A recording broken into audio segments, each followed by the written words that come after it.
Jóvenes, como habíamos indicado al comienzo del curso, las atracciones o las interacciones eléctricas se veían como algo miniaturizado o algo más débil de las interacciones magnéticas, ¿sí? De las interacciones magnéticas. La gente pensaba que eran la misma cosa, está claro, pero ya muchos científicos, al comparar esa interacción eléctrica con las magnéticas, se dieron cuenta que las magnéticas no solamente era más potente, sino que tenía otras propiedades más. Era un poco más compleja esa interacción, no era como la eléctrica, ¿sí? Como ya hemos indicado antes, pues, aparecieron muchas teorías. La ciencia del magnetismo se confundía, las observaciones se confundían con propiedades, está claro, que no tenían carácter científico.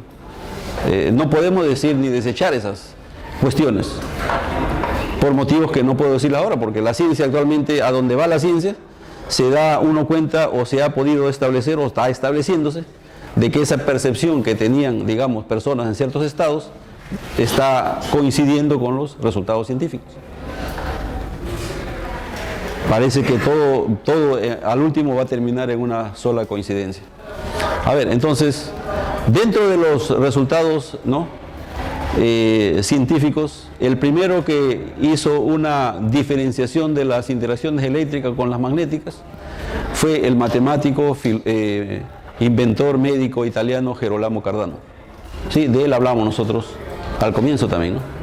Entonces Cardano fue uno de los primeros en hacer diferenciación entre las interacciones eléctricas con las magnéticas. ¿Sí? Jóvenes, el científico que empieza por primera vez en forma sistemática, experimental y rigurosamente científica, como lo vemos ahora, a estudiar la electricidad y el magnetismo, fue el físico y médico inglés William Hilbert, ¿sí? Vamos a escribir por acá.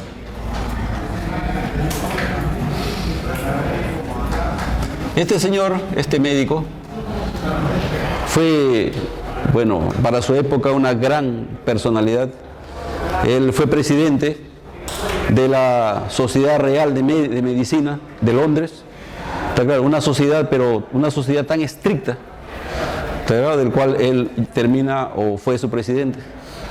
Era médico de cabecera de la reina Isabel Tudor, Isabel I, médico de cabecera del zar de Rusia, Boris Godunov,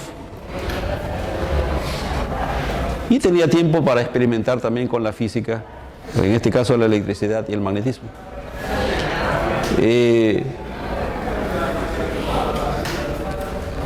En el transcurso de 15 años, Hilbert se dedica a estudiar a la electricidad y el magnetismo, realizando diferentes experimentos. Para algunos fue solamente la pasión de Hilbert por el conocimiento de la naturaleza para dedicarse a ese tipo de investigaciones. Otro que es más creíble fue la misma reina Isabel I, Isabel Tudor, que lo pide a Hilbert que se dedique a ese tipo de investigaciones. ¿Por qué? Estamos hablando de finales de 1600. Las colonias acababan de descubrirse. Las grandes potencias andaban peleándose por la repartición del mundo. Y aquellos que dominaban la orientación, la brújula, aquellos que dominaban eso, de manera más efectiva que otros, eran los que se movían de manera más rápida de un sitio a otro. La lucha por la supremacía en los mares del mundo estaba candente en ese entonces. La reina Isabel Tudor tuvo que enfrentarse a la Armada Invencible creada por España y Francia. Entonces, el carácter militar nuevamente parece que se refleja en estas investigaciones. Y eso no debemos ocultarlo. ¿Está bien? Que eso nos llevó a eso. Lo mismo lo llevó también a Coulomb a hacer los descubrimientos que vamos a hablar después un poco de ellos. Bien, entonces Hilbert se dedica, jóvenes, a estudiar los fenómenos eléctricos y magnéticos. Ya hemos narrado un poquito de lo que ya se sabía sobre los imanes, ¿está claro? Pero Hilbert, repito, con un enfoque sistemático, experimental, está claro, trataba de ya él medir las cosas, ya no le entraban con cuento, ¿no? Él exigía que empezaran por lo más simple y de lo más simple ir a lo más complejo. Entonces, los estudios que hace Hilbert sobre el magnetismo o la electricidad y el magnetismo, él los resume en un libro que hasta la actualidad no pierde importancia ese libro. El libro se llama Sobre los imanes, sobre los cuerpos imanados y sobre un inmenso imán, la Tierra. En Internet, ahora, ¿no?, en el año 2000, se celebraron los 400 años de la salida a la luz de ese libro. Para muchos científicos, con ese libro recién nace la ciencia, como la conocemos ahora. Entonces el libro se lo conoce simplemente como De Magnete. Van ustedes a Internet y buscan De Magnete. Hay excelentes traducciones ahora, ¿sí? ¿Dónde está el libro de Hilbert? ¿Está claro? Más vale que ustedes lo ojeen antes que tirar los cuentos sobre eso. Entonces, repito, ese libro se publica en Londres, ¿sí?, en el año de 1600, y es uno de los libros más grandes, pues, que se ha publicado, ¿no?, como nacimiento de la ciencia, ¿sí? Nacimiento de la ciencia. Bien, en ese libro, Hilbert destaca 3 propiedades de los imanes. ¿Sí? Vamos a nombrar cada uno de ellos. Primero, todo imán consta de 2 polos. ¿Sí? Todo imán consta de 2 polos. Todo imán consta de 2 polos.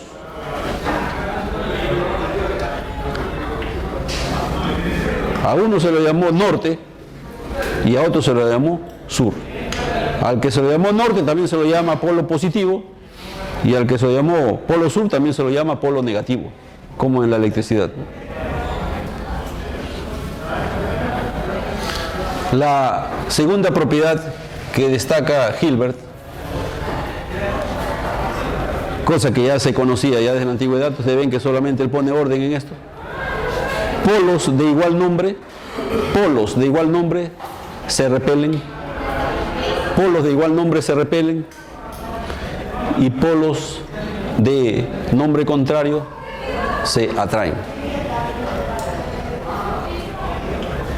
¿Sí? La última propiedad es muy, pero muy importante. Es imposible obtener un imán de un solo polo. La tercera propiedad: es imposible obtener un imán de un solo polo. Es obvio que Hilbert destaca muchas más propiedades de las que hemos visto de los imanes, pero estas 3 propiedades que estamos viendo son el fundamento en la cual hasta la actualidad se basa la teoría sobre la electricidad y el magnetismo. ¿Sí? Bien, fíjense, jóvenes. Hilbert habla y se basa en los trabajos de Pierre de Maricourt. ¿Está claro? Y Hilbert repite este experimento con la esfera de Pierre de Maricourt. En los experimentos de Hilbert, ya a esta esfera magnética se lo llama terela. Ustedes lo van a ver en la obra, ¿sí? Se lo llama terela. Fíjense lo que sucede ahora.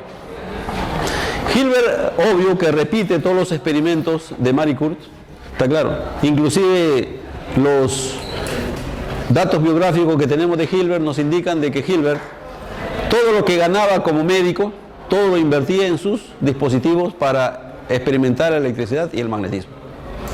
¿Sí? Bueno, al construirse Hilbert su terela, otra esfera imán, nuevamente repitió los experimentos de Maricourt y pudo observar, está claro, todo lo que Maricourt había observado. Luego, Hilbert tenía otra característica que ya venía por herencia de su padre. Su padre era como el procurador, ¿no?, de Manchester, donde nació Hilbert. En la casa de Hilbert, Hilbert acostumbraba a recibir a todos los navegantes que llegaban nuevamente a Inglaterra, que habían estado navegando por los mares del mundo, para que narraran lo que habían visto, los experimentos que habían realizado, para narrar todo lo nuevo que habían observado. Hilbert no se limitaba solamente a la oficialidad, a todo el que tenía noticias, ¿entienden? A todos lo recibía. Los marinos narraron a Hilbert el comportamiento de la brújula en diferentes partes de la Tierra. Cuando Hilbert comienza a apuntar todas esas narraciones que hacen los marineros y luego comienza a estudiar el comportamiento de la brújula en diferentes partes de la Tierra, él se da cuenta de que el comportamiento de la brújula es totalmente idéntico al comportamiento de la aguja magnética en la esfera imán. Debido a esa comprobación o a esa comparación, Hilbert lanza la hipótesis de que la Tierra era un inmenso imán. ¿Está claro? Con su polo sur, acá en el cerca al norte geográfico, no coinciden los polos geográficos con el polo magnético. ¿Está claro? El polo sur magnético está a alguna determinada posición por acá. Sí, hay cierta distancia de unos cuantos kilómetros, ¿está claro? Y el polo norte se encuentra en esta posición para acá. De tal manera de que no hay, si las líneas Z que hemos dibujado son los meridianos terrestres, los meridianos magnéticos vienen así, ¿ve? ¿Está claro? Por acá viene otro. Se forma un ángulo que hay aquí entre el meridiano terrestre y el meridiano magnético.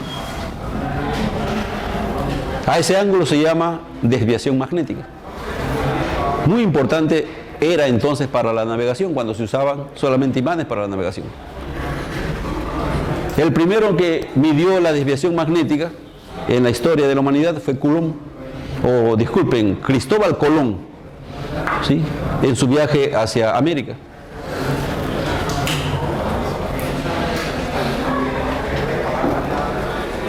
Antes de que Hilbert lanzara esa suposición, se creía de que la brújula se orientaba hacia el norte porque la estrella polar ártica, está claro, se pensaba que estaba hecho solamente de material magnético. Tenían esas creencias. Otros creían que por acá, por el polo norte, había toda una isla que estaba hecho de material magnético solamente. Y por eso la brújula siempre iba en ese sentido. Todas esas teorías fueron totalmente desechadas gracias a la hipótesis que después se comprobó, está claro, de Hilbert, de que la Tierra era un inmenso imán. ¿Sí? No sé